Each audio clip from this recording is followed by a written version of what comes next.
that's where the creative is the new strategy is you need to have the correct signals, but you don't need to be afraid to test. Back in the days, what was more important is the way you design your audience. But nowadays, it seems like the creative is more important, and it feels like two jobs are getting into one. Walk us through what actually happens from the moment you launch a campaign. What is the platform doing behind the scene?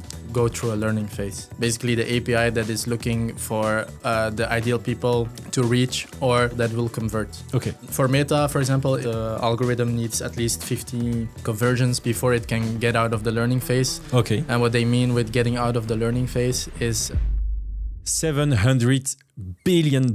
That's how much money will be spent globally in advertising in 2026. And a massive chunk of it will be wasted. Today, we are going to change that. Welcome to the feed. Today, it's in English and we will discuss about ads with our ads expert, Oussama. How are you, Oussama? I'm very good, Chris. I'm doing really well. Today was a very productive day. As always. Yeah. But sometimes, it can be different. And today is the first time you make a podcast. Yeah, the very first time. So I'm not that stressed, but it's the very first time, but I'm excited. I'm excited to be here. Okay. We can do it also in French if you want. No. English is a good exercise for you. So for me, it's the first time in English. So be kind to us. Okay, so let's dig into it. Yeah. For someone who's never run an ad in their life, how would you explain running ads actually mean?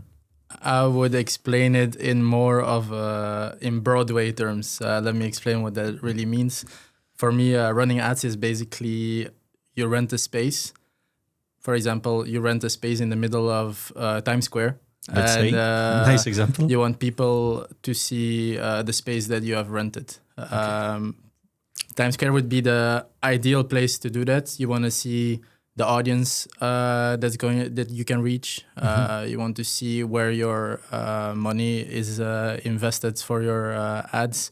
And for example, Times Square can be Meta, can be TikTok, can be LinkedIn, can be Google Ads. So the platform will basically target the whole audience that you want, not automatically. Now it's automatically actually, but before it wasn't automatically. So a lot of things have changed, but I think we're going to talk about that as well. Yeah. I like the example because it's like Times Square, we have a lot of people going there at all times, many different profiles, and you have so many things to look at. It's not only one ad, it's like many of those. So it's a very good start. And I think we can do some analogies during the whole thing. But the analogy that you just mentioned as well is very interesting because there's indeed a lot of people fighting for the same person. So, with all the billboards, everyone is investing some amount of money. Some people will be able to invest a bit more. Some people will be able to invest a bit less. Yeah. But that doesn't necessarily mean that you will not reach the right people for your campaigns, for example. So you already said something very interesting, but ads world changed recently. What is the big shift that we saw recently between, let's say, 2020 and today? Well, it's very interesting because my first job as a paid expert, I started in 2020. Oh, so okay. I can really... it's not on purpose. It was really... it wasn't on purpose. But I can really talk from experience there. When I started, everything was really manual. Mm-hmm. Then there was like this kind of, not weird, but like this big shift because between 2022 and 2024, I moved a little bit away from ads and I was more in programmatic, for example. Okay. And then when I came back to social ads, or paid ads, for example, on Google Ads, on Meta, I noticed that everything basically changed to Advantage Plus, to smart placements, etc. So in the beginning, it was a bit more, you function manually, you help the platform to look for the right people. Mm-hmm. But now the platform actually gives you some kind of suggestion of who you want to target. Mm-hmm. And then basically you give the direction to where you want to go. So you actually work now more as a strategist, in my opinion, instead of as like a manual paid Operator. expert. Yeah. Okay, so when you say manual, it means that you were designing the audience Yeah. by age, location, interest. Yeah, basically it was like this, and now, for example, I will throw a few platforms in there, so it might be good as an example. But for example, in Meta nowadays, you can before you would, if you have a skincare product, for example, you would target women or men as well. It can be possible too. No, it was 2020, so So, women at that time. yeah. So you can target the target group that you want, and then you would add skincare, interest beauty, etc. But now there is this little bar, for example, on Meta that you can just say to the Meta AI, I want people that are interested in luxury brands. I think it's a maximum of 2,000 characters. Okay. And then Meta will look for the target groups itself and add them to the detailed targeting for you. Okay, so let's go back to Times Square because I love that place. Back in the days in 2020, the analogy would say, whenever you see somebody who is a woman between the age of 20 to 30 and who looks like she's interested in skincare, then show my ads. Now it's a bit different. Like now it's more like the analogy is still top because now it's more like when you go to Times Square at the moment. The first time I remember when I was there were so many billboards, and a lot of the billboards didn't even really speak to me. Like there were some billboards for like big car brands that at the moment I didn't have the money to buy, for example. Okay. Still don't, by the way. They just try to find the right person. And within the 1 million people that pass there, I don't know if it's exactly 1 million every day, but on Meta, it's more than millions of people that pass every day, for example. There will always be a certain target group that will be the correct target group. So back in the days, it was really important to have a good operator because the way you design the audience will impact and reach the right people. If you do it incorrectly, with a lack of accuracy, then you would pay for your ads to be seen by people that would show no interest in your product. Yeah, but the way of thinking in that way is a bit double because for me, not 1 euro cent is wasted. For example, it's for me you come with a package that you want to invest in a certain platform, for example. Yeah. And indeed, you can look at it at like before we just wasted money, but now it's more like an investment. But then again, a lot of people, like you say, are just burning it. Yeah. So by just throwing money at like, just put an awareness campaign, just put this. But then it goes back to people that are not thinking strategically enough, are not touching the right signals, are not using the right creatives.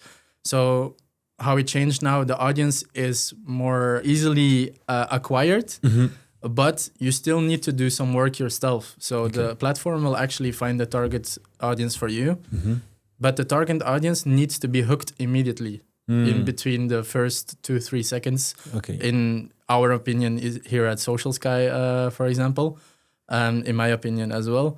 Otherwise, you will target the audience, but when we know how the attention span nowadays is, it's quickly gone.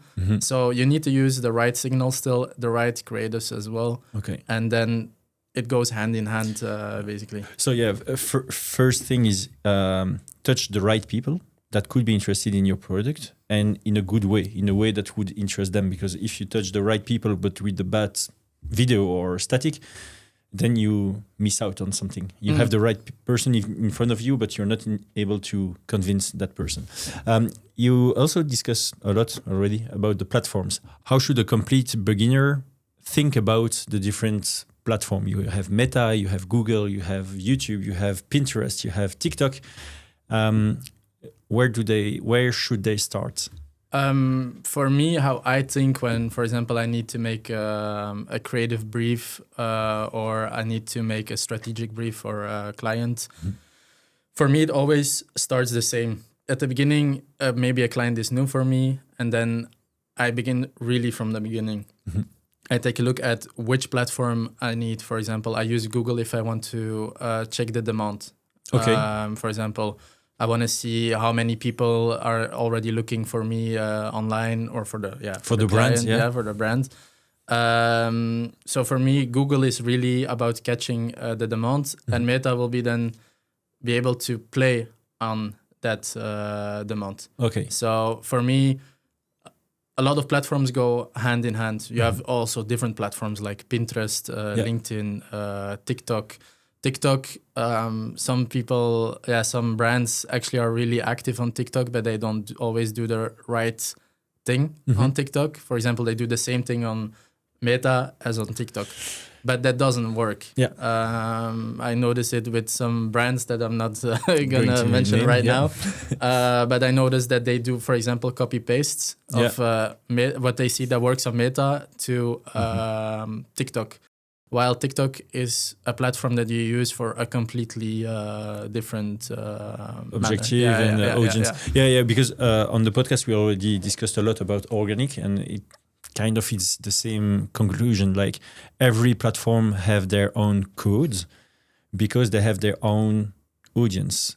And what I hear from you is that when you want to start working with ads, you first have to have clear objectives. And within the objectives is, do I want to get known? So awareness phase. Do I want to be more known? So consideration phase, or do I want to sell? And that's the basic. And who do I want to reach? That can help you define which platform is best to use, right? Indeed. And then, this is where you basically start. Imagine you work then with an account manager, for example. Over there, it will be then the next step will be a little spar to see if your strategy is really working. If the client or the brand is actually okay with the strategy. So first, it will be seeing where your demand is. Would it be on Google Ads, on Meta, on TikTok, LinkedIn, or Pinterest, for example? It could even be digital out of home, but that's a different scope. And then it would be basically the testing phase. The testing phase is very important. I don't know if you already want to go there, but let's go there. The testing phase for me is super important, because what I noticed in my 6 years that I already worked as a paid expert / performance manager, I noticed that brands basically give up quickly. For example, you can have a brand that works together with you, and then after 1 week, maybe they can see, it happened already once in my career. They deliver one creative, they see that the creative is not working, but then they get a bit scared because it's their first time on a platform, or the first time they do paid ads, for example, and then they don't want to do a test anymore. They say, okay, I'm over with the ads. It's not working. It will never work. And maybe it's just, it could be many things. It could be the creative that was wrong. It could be the audience that was wrong. It could be the platform that was wrong. It could just be the three-phase funnel, because we always discuss about top, bottom, top, middle, and bottom. And you have to start with awareness. And when you do awareness, the KPI is not how many sales you make. Yeah, indeed. But that's the thing. Sometimes you have multiple KPIs in different campaigns, for example, and not always the same creatives will work in every KPI. Of course, but that's something that brands sometimes don't understand. And that's how now, like you said, like 740 billion is being burned on the market on a yearly. It's because the testing phase gets immediately skipped. Brands get insecure on if things are really working. Then they jump from, for example, maybe a freelancer to an agency, from an agency to a freelancer, or they do it in-house. They hire someone in-house, and then they see that in the big picture, it has become, as we can say, a little bit of a mess. So the most important thing there for me is really the testing phase, and trying, also very important.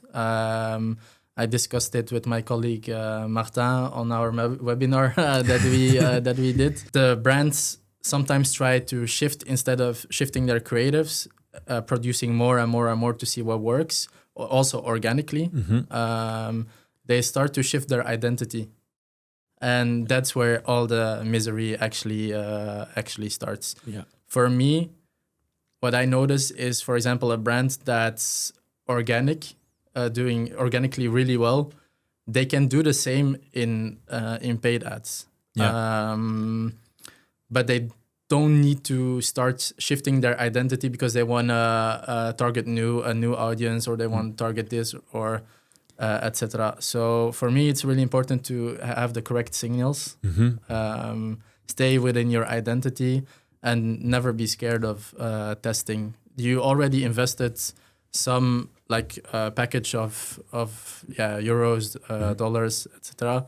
And for me, it's important that you stay within that package and give the package, as we say, the chance to develop and to see where it all goes. So patience is key.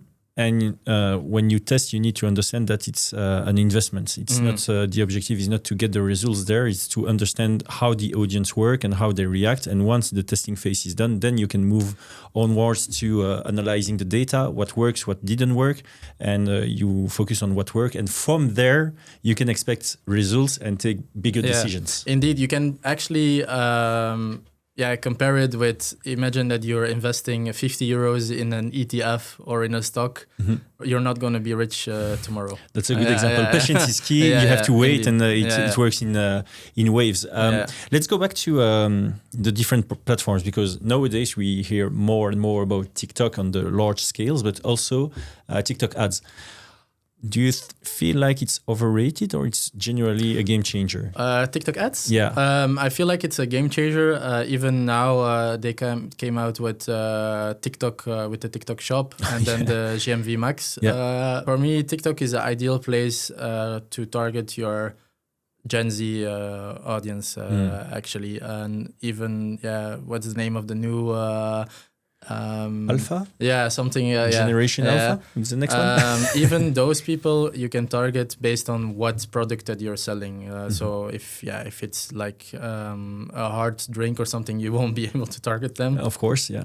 But if it's like you're making skincare products or toys or a certain service, you can actually. Those are the ideal spaces to target those people. And as we can see already, gradually, some people are shifting from using Facebook. I remember when I grew up, Facebook was the thing. Yeah, it was the shit. Yeah, everyone had Facebook.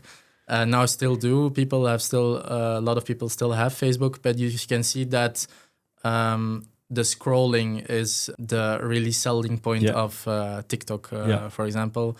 And it's easier to go in your bed, scroll a little bit on TikTok instead of, reading articles on Meta on Facebook, for example. So regarding TikTok, there is a hard reality. We are all, everybody, every single one of us, we are all getting older. So the average age year by year is going higher on TikTok. And as you said, our generation was more Facebook, but it was like 10 years ago. Then it was a bit more Instagram. And today, a lot of the older generations, millennials, even boomers, are going to TikTok. So the average age is now 29, 30 years. So even all the brands that were thinking, I'm not going to do some ads on TikTok because my audience is not there, it's too young, people don't have money on TikTok. Actually, they do. So I think it's, as you said, it's a game changer. If the brands can switch the mindset and shift what they think about TikTok and go to the data and realize that population is older, they have money, we can do ads and convert on TikTok. Now let's get back to the older audience. Meta against Google. Where do you stand on that? Because a lot of brands are like, okay, I have that budget. Do I spend everything on Google? Do I spend everything on Meta? Do I split between those? Do you feel it works together, or it's a decision to be made between both platforms? For me, it's a decision to be made between both platforms. First of all, you also want to see where your competitors are active. If your competitors are really active on Google Ads and Meta, you won't choose only Meta, because you will lose a lot of a potential big audience that you can use from Google Ads, for example. For me, both platforms, they can't go fighting each other. They are complementary. I try, for example, for my brands, the brands that I work with, I try to propose as many platforms that I know that are combinable, and usually it's Meta and Google Ads that are both combinable for me. So for me, there is no really way in between. Like I said, Google is more the demand catching. You want to see if the demand is already there. If people are looking already, are searching you up on Google, there's, for example, the keyword planner, which is really important. And then based on that, you can go structure your campaigns. For example, you can run a campaign for a month. You can add a brand campaign, add a generic one, and then can see which one is performing better. If the brand campaign is performing really well, you know that people know you, for example. We have been discussing about the bigger platforms. Is there a platform that not a lot of people use and that is driving great results?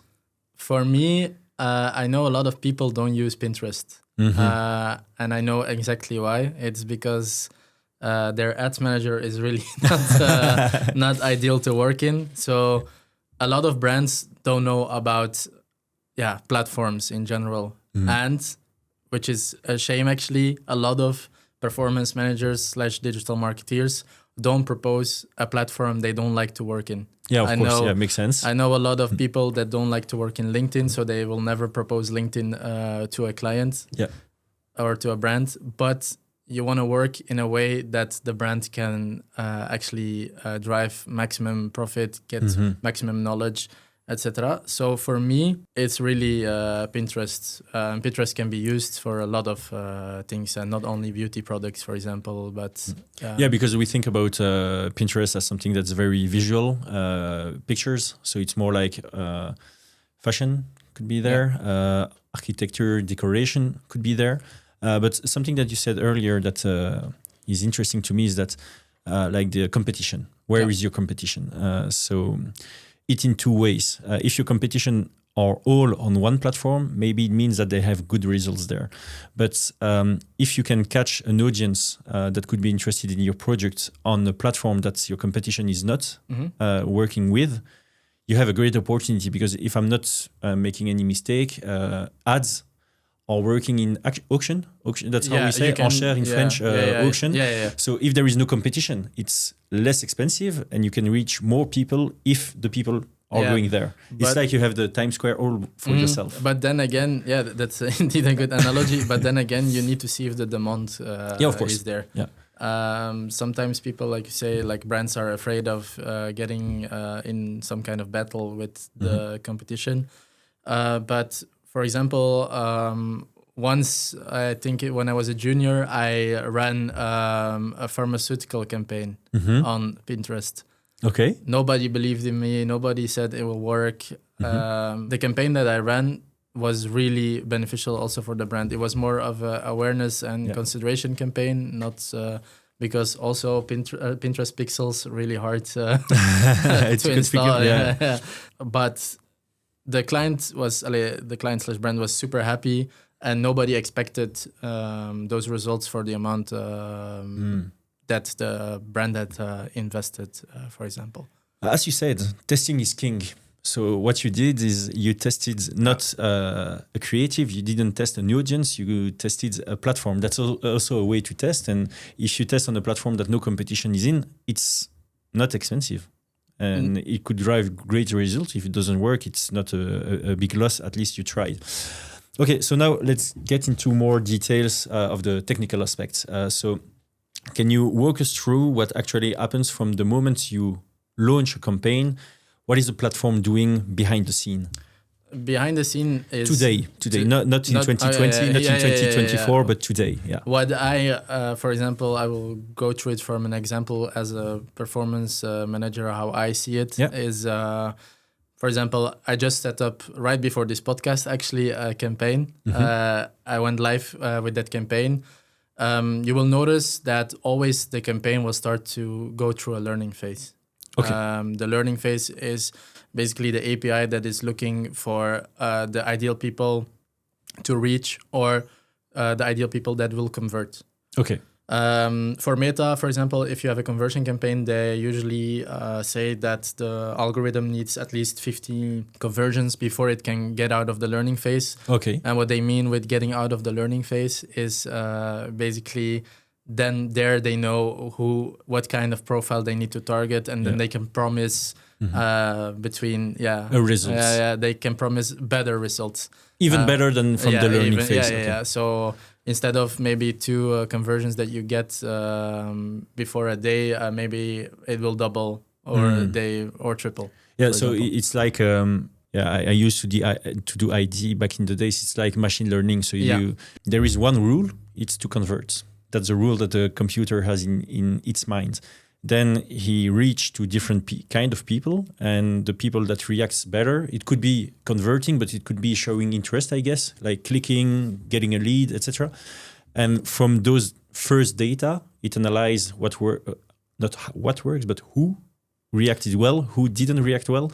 So it starts with a broad audience, I guess, and then it segments within ICP. And then it narrows it actually a bit down, like you said. But nowadays, as we speak of now, you can also just use the audience that you wanted to target as a suggested audience. So if Meta or TikTok or Google Ads sees that audience won't work, because there's also audiences on Google Ads. A lot of brands don't know that. They think it's only working with keywords and responsive ads, but it doesn't work only with that. But maybe that's a story for another time. But it's nice just to have the information now. Maybe we will do something more specific later. So then the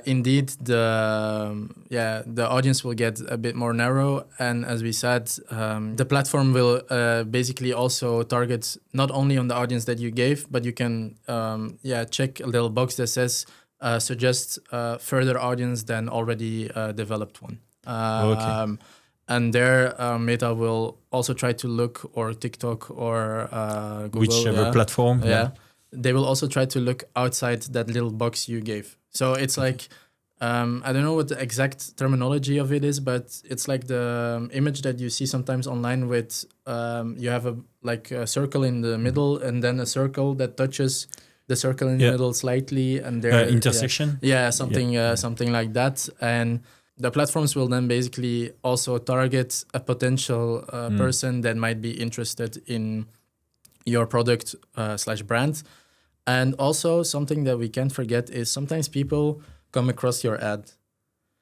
Maybe they are not paid yet by work, or maybe they need to talk to their wife about sometimes I need to too, but and then you can notice that 5 days later a conversion is coming in, and they actually bought something on your web store, for example. So that's why it's also important to not only let the algorithm do its thing, but also use like retargeting.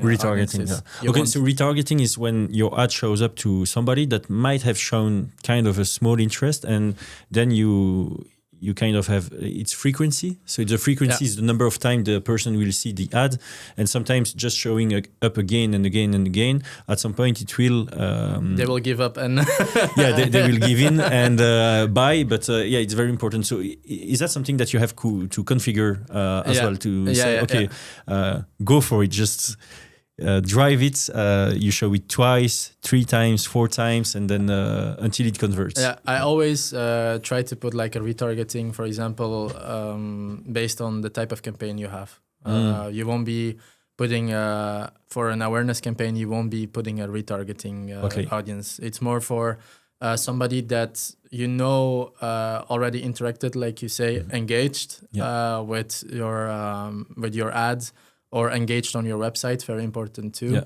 And those type of audiences work the best in consideration campaigns if you want to bump up your CTR a little bit, or you can use them really well in like conversion campaigns. Okay, so it's the underlying KPI that will drive the retargeting. Like in the awareness phase, the most important KPI would be the reach.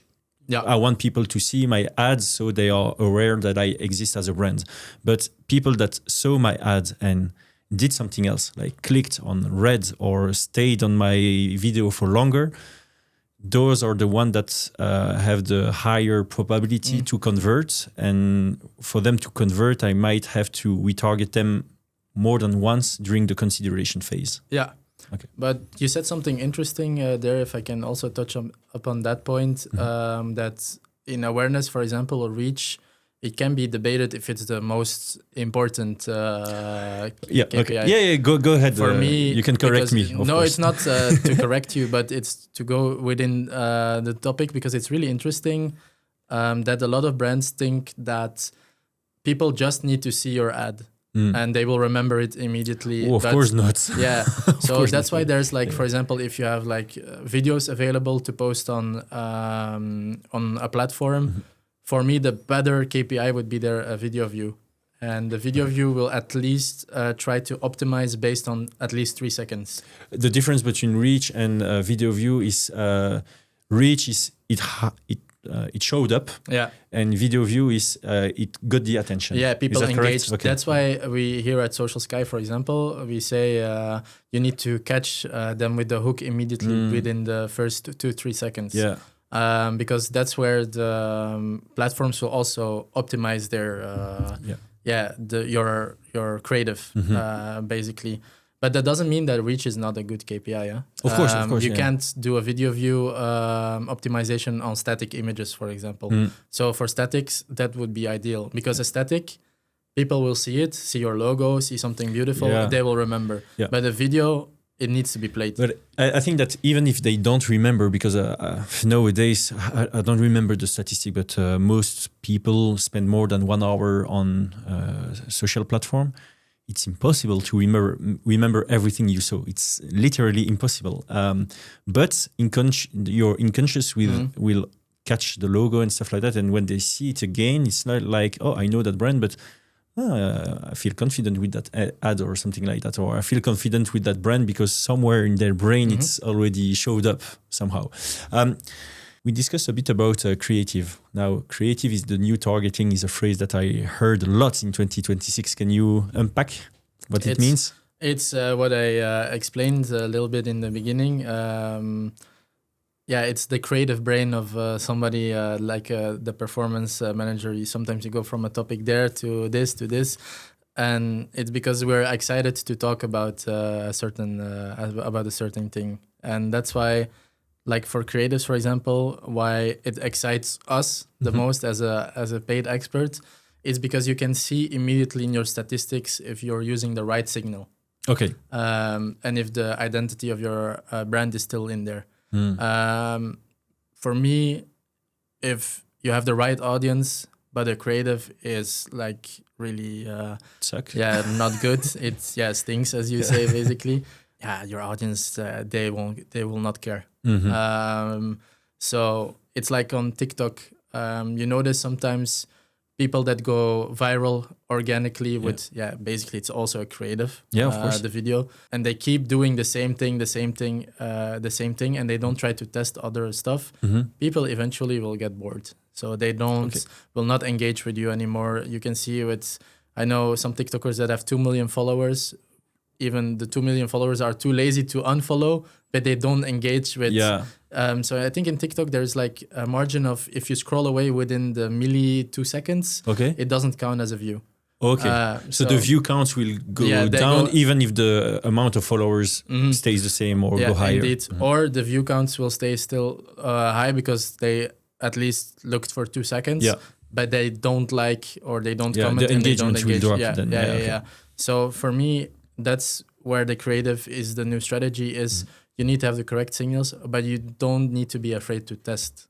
Yeah, of course. That's the biggest thing for me. Yeah, because I feel like back in the days, what was more important is the way you design your audience. I want to push the message to the right people, but nowadays it seems like the creative is more important than how you design the audience, because that's kind of automatic, and it feels like two jobs are getting into one. So back in the days, it was like I need a design team or a content creation team on one side, and then I needed a performance management team on the other side, and then you get the creative, you push it to the right audience. Nowadays, it feels like the two jobs will go hand in hand. Like the performance manager will have an insight on what kind of creative will get the better results, and they can, with more ease, explain to the content creator, I need this, I need that, I need this, and the content creator can create it, and the creative will be at the heart of the performance.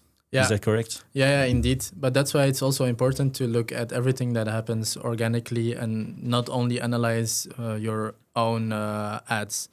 For example, the brand can post something themselves, which is called organic traffic. And then maybe in organic something works really well. You try to copy it. You give the creative brief, as you said. And maybe there in your own campaign, it won't work. For example. That's why it's important to always keep analyzing everything. You can test, you can also do A/B tests. A/B tests are super underrated. I wanted to go there, so it's perfect. Let's talk about A/B tests. You can A/B test on audiences, but now we say that creative is the new targeting. So how do you test on creatives? What I do, if I do an A/B test, I let two creatives run that have the same message, but they have not the same image or video. So different hooks. Yeah. Could be different call to action at the end of the video. That can do also. But if it's like a normal awareness campaign, you can just keep, for example, learn more. There you can see on what type of video or static your audience really will react. And you can go really far. Like for the statics, you can just have color codes, like one in red, one in blue, one in green. I don't know, and then you can realize, okay, my audience react better on that color. And then that's a learning that you can use for all the rest, whether it's static or it's video. Yeah. Okay. But you don't forget to do it for a longer period of time. So Once for again, 2 days, it's not. Patience is key again. So to have a good A/B test analysis, you have to have in French we say échantillon. You have to have many data. If you have only 6 people that saw your ads and it's 4-2, you cannot take a conclusion. You want to have a bigger group, a sample, bigger sample. Sample. Thank you. Sample. Échantillon sample. Thank you. No worries. So 2 questions remaining. What's the difference between a campaign that burns money against one that actually scales? That is something that you need to discuss with your brand. That's why it's very important to already have you have the KPIs, but you also want your brand to send you, to establish with you expected results, for example.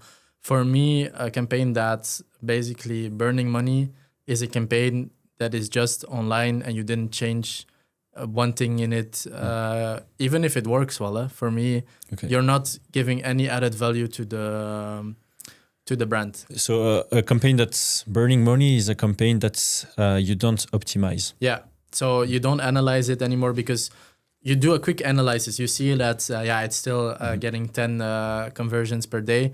But you don't test to maybe see if it gets more than 10 conversions. Yeah, it could be 20 if you just are on top of it. So monitoring, adjusting are part of making a good campaign a great one or a bad one a good one. Yeah. That's the way basically for me is switch creatives and keep analyzing. Okay. And that's for me a campaign that's doing well. Even if the results are not what you expect them to be, at least you're experimenting and you're doing something instead of just giving the package that we talked about in the beginning to the platform. And of course the platform will look for the ideal audience, but the platform also wants to get a bit of the investment that you put in there. So how do you see a good metric, and what are the vanity metrics that you don't have to look after? Because in the KPI world, you have so many to look after. What are the more important to track, and what are the one that everybody tracks and that will not especially drive results? It depends per platform, actually. For example, I will mention something in Google Ads. For example, I see a lot of experts, they track the right things like CTR, the CPC. Depends on what type of campaign you have live. It could be just a consideration one, or it could be a conversion one. Yeah. For the conversion one, I noticed that they forget one super important KPI in there, which is the impression share. Okay. Do you know what the impression share? So impression share is It's basically the amount of percentage that you're losing towards your competition. towards your competitors. So you might have 10, like I said, 10, 15 conversions, but if you're losing 35% every day of impression to your competition, maybe you are losing clients as well. Indeed. So those are KPIs that come with experience. So in the beginning, what they teach you as a junior is they teach you the basic. They will show you some KPIs like what is an impression, what is a CTR, what is a CPC, what is a conversion, or what is a video view. But in the end, they don't teach you anything about, for example, ROAS, about the impression share. And those are things that you really don't need to forget when like analyzing your campaign, for example. Yeah, I think the difference that you made, all those KPIs that you discussed about are great ones to look after, but CTR, CPC, it's like short-term vision. It's do I convert? Do I interest people? And impressions share is more like on the long run. Am I losing clients to a competitor? And that's very important because I always say that the return on investments, it's one way to look at the data, but for me it's also short-minded. I like it better when you say, okay, how many new clients did I convert and what is my lifetime value, because that's more interesting. Having only one shot, it's great on the short term, but if you have new clients that stay within your brand and don't look to the competition, then you get a lot. Yeah, that thing that you just mentioned, sometimes return on investment, sometimes it makes the hair on my arm go a bit up, because for me, it's not something empty. It has some meaning, but for me, it's not everything. And then I can already see you ask, but what's the platform that has the best return on investment, for example. But like I said, for me, it's more important to know that based on you versus your competition, that you're active on the market. Yeah. Maybe people won't buy a product today or tomorrow, but on the long term, they actually eventually will. And maybe for your competition, because they don't look at the impression share, for example, they don't look at how their ROAS is. They will go down. Yeah, because you might actually give a gift to your competition, because if they see you, they understand your brand, but also your market, the market you're in. And if they're interested in the market, but not to your brand specifically, and then they see a similar product from another brand, they might just convert to the other brands. Yeah, it happens, and especially I can see it already, because lately I was targeted with an earplug, because I'm soon going on festivals. So, and I was targeted by different brands. So sometimes that impression share was really important, because if I was only targeted by the same brand, I might have just went for that brand. Okay, I'm a bit advanced. Yeah, I'm very intelligent. When I'm being targeted, I have an agent, AI agent that will do the work for me. Is that marketing with the influencers, blah, blah, blah? Is the product really good? And then my agent will research for scientific results and stuff like that, and then give me the right brand. Usually, I will buy a brand that don't do marketing because the most scientist brand, they don't do marketing. They're just confident in the quality of the product. But for most people, like the brand that target them the most have the higher chance to convert. that's just mathematical. Speaking of like you said, like for example, in your case, the earplugs. I know one brand. I don't know if I can mention. Go ahead, it's It's fine. for example Loop. Yeah, I think you saw some earplugs. yeah, that was one of the one of the three. Yeah, And were they good scientifically or?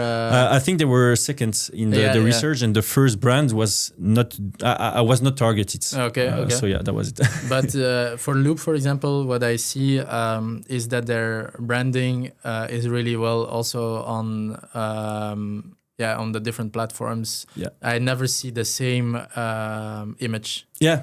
for them. So they have a lot of, they tested a lot, and now they can. That's actually could be my last question. When you have many creatives, do the algorithm from the platform pick the best adapted creative from your sets to target to the right person? Like this one has the most chance to convert that person, but this one has the most chance to convert that person, and you push the. For me, there is one way to actually really see that. You can do it in two ways, actually. Yeah. For example, if you put your investment on lifetime budget, you will notice that the platform will push most of your investment towards that creative. That will mean that creative is performing the best. But if you work with daily budgets, you can do it yourself by checking how many people are engaging with it. But as you said, the platform will automatically look for the best engagement. Yeah. And sometimes it's a bit of a sword that cuts two ways. Yeah. A knife that cuts two ways. Yeah. Sorry, a sword always cuts two ways. But sometimes you don't want it to work that way.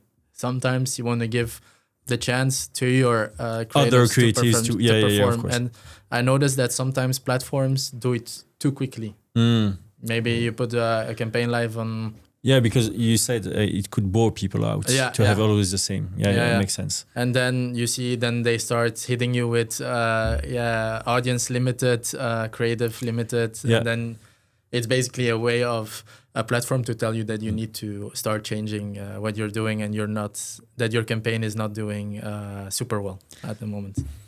Do you have anything to add? Check out our webinar that we did. Soon we're coming out with an ebook. Yeah. That's in production right now. And for the rest, I really liked the conversation. Okay, was a good first experience? Yeah. Perfect. It was a really good experience. I hope that the listeners think as well. Yeah, let us know in the comment section. Like, subscribe. We will do more in English. Oussama, thank you. And thanks to everybody. Bye-bye. Bye-bye.